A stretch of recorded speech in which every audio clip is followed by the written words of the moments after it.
guys, today we're going to be reading Mike Mulligan and his steam shovel.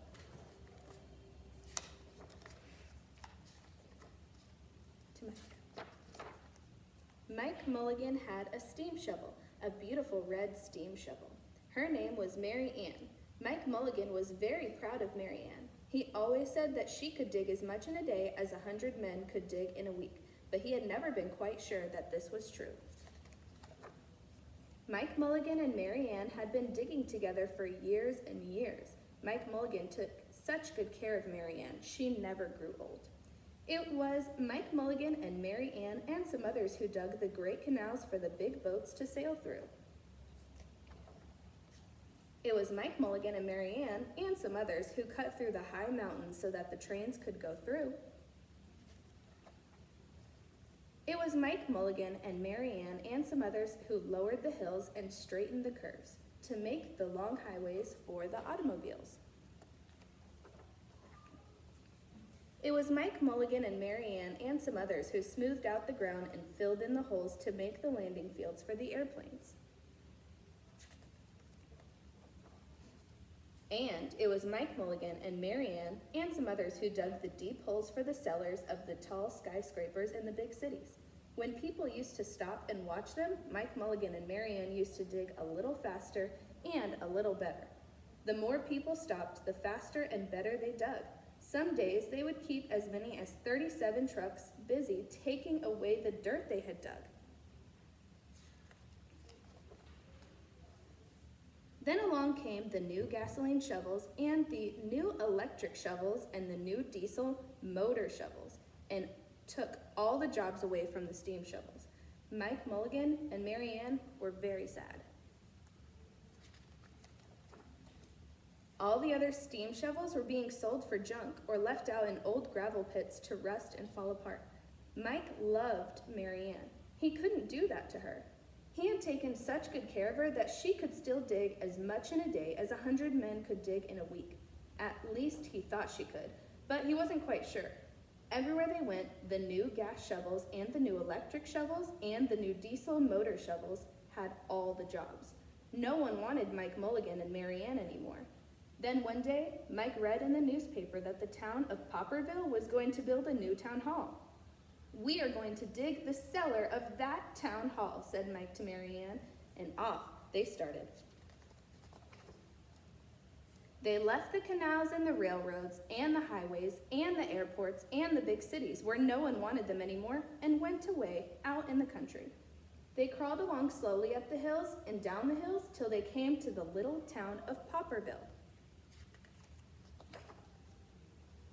When they got there, they found that the selectmen were just deciding who should dig the cellar for the new town hall. Mike Mulligan spoke to Henry B. Swap, one of the selectmen. "I heard," he said, "that you are going to build a new town hall. Mary Ann and I will dig the cellar for you in just one day." "What?" said Henry B. Swap. "Dig a cellar in a day? It would take 100 men at least a week to dig the cellar for our new town hall." "Sure," said Mike. "But Mary Ann can dig as much in a day as 100 men can dig in a week." Though he had never been quite sure that this was true, then he added, "If we can't do it, you won't have to pay." Henry B. Swap thought that this would be an easy way to get part of the cellar dug for nothing, so he smiled in a rather mean way and gave the job of digging the cellar of the new town hall to Mike Mulligan and Mary Ann. They started in early the next morning, just as the sun was coming up. Soon a little boy came along. "Do you think you will finish by sundown?" he said to Mike Mulligan. "Sure," said Mike. "If you stay and watch us, we always work faster and better when someone is watching us." So the little boy stayed to watch. Then Mrs. McKilligutty, Henry B. Swap, and the town constable came over to see what was happening, and they stayed to watch. Mike Mulligan and Mary Ann dug a little faster and a little better. This gave the little boy a good idea. He ran off and told the postman with the morning mail, the telegraph boy on his bicycle, the milkman with his cart and horse, the doctor on his way home, and the farmer and his family coming into town for the day. And they all stopped and stayed to watch. That made Mike Mulligan and Mary Ann dig a little faster and a little better. They finished the first corner neat and square, but the sun was getting higher. Clang, clang, clang! The fire department arrived. They had seen the smoke and thought there was a fire, and the little boy said, "Why don't you stay and watch?" So the fire department of Popperville stayed to watch Mike Mulligan and Mary Ann. When they heard the fire engine, the children in the school across the street couldn't keep their eyes on their lessons. The teacher called a long recess, and the whole school came out to watch. That made Mike Mulligan and Mary Ann dig still faster and still better. They finished the second corner neat and square, but the sun was right up in the top of the sky. Now the girl who answers the telephone called up the next towns of Bangerville and Bopperville and Kipperville and Copperville and told them what was happening in Popperville. All the people came over to see if Mike Mulligan and his steam shovel could dig the cellar in just one day. The more people came, the faster Mike Mulligan and Mary Ann dug, but they would have to hurry. They were only halfway through and the sun was beginning to go down. They finished the third corner, neat and square. Never had Mike Mulligan and Mary Ann had so many people to watch them. Never had they dug so fast and so well, and never had the sun seemed to go down so fast. "Hurry, Mike Mulligan, hurry, hurry," shouted the little boy. "There's not much more time." Dirt was flying everywhere, and the smoke and steam were so thick that the people could hardly see anything. But listen. Bang, bang, crash, slam, louder and louder, faster and faster. Then suddenly, it was quiet. Slowly the dirt settled down. The smoke and steam cleared away, and there was the cellar, all finished. 4 corners, neat and square. 4 walls straight down, and Mike Mulligan and Mary Ann at the bottom. And the sun was just going down behind the hill.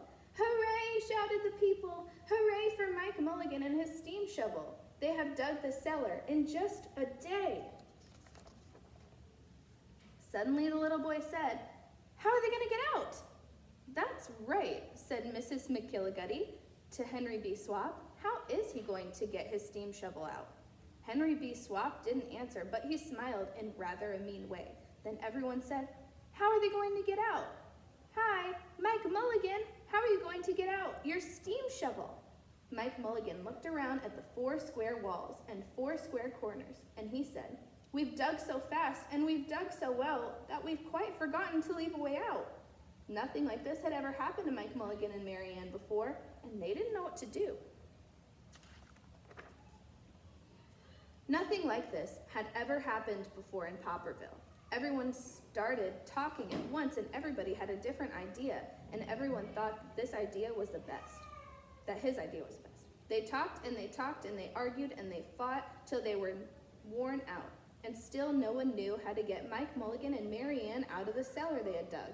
Then Henry B. Swap said, "The job isn't finished because Mary Ann isn't out of the cellar, so Mike Mulligan won't get paid."